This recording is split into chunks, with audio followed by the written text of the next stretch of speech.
हे friends, जानिए धरती पर राधा कृष्ण का प्रेम कहाँ और कब से शुरू हुआ था।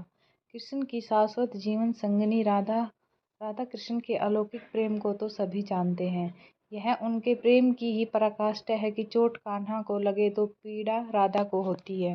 पुराणों में श्री राधा रानी को कृष्ण की शाश्वत जीवन संगिनी कहा जाता है। लेकिन क्या आप जानते हो कि इस प्रेम की शुरुआत धरती पर कब और कहाँ से हुई? 11 माह में हुई थी कान्हा से पहली मुलाकात। कथा मिलती है कि श्री राधा रानी की कान्हा से पहली मुलाकात तब हुई थी जब वह स्वयं 11 महीने की थी। तब श्री कृष्ण महज 1 दिन के थे। उस समय उनका जन्मोत्सव मनाया जा रहा था।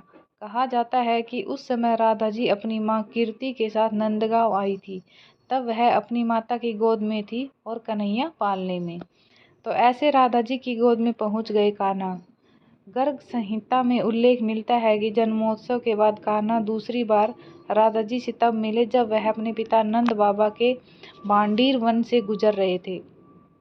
कहा जाता है कि उसी समय नंद बाबा जी के सामने एक दिव्य ज्योति प्रकट हुई। बताया जाता है कि जो स्वयं श्री राधा रानी थी। उन्होंने नंद बाबा से कहा कि वह कन्हैया को उन्हें दे दे। तब नंद बाबा ने कान्हा जी को राधा रानी की गोद में डाल दिया। कहा जाता है कि यह मुलाकात लौकिक नहीं बल्कि अलौकिक थी। राधा रानी के पास जाकर त्याग दिया बाल रूप। कथा के अनुसार जब नंद बाबा ने राधा जी को गोद में कन्हैया को सौंपा तब कान्हा ने अपना बाल रूप त्याग दिया। कुछ ही देर में वह किशोर रूप में आ गए। उसी समय ब्रह्मा जी उपस्थित हुए और उन्होंने कृष्ण राधा का विवाह संपन्न कराया। कथा के अनुसार कुछ दिनों तक राधा कृष्ण एक साथ उसी वन में रहे और फिर राधा रानी ने पुनः बाल रूप के श्री कृष्ण को नंद बाबा को सौंप दिया।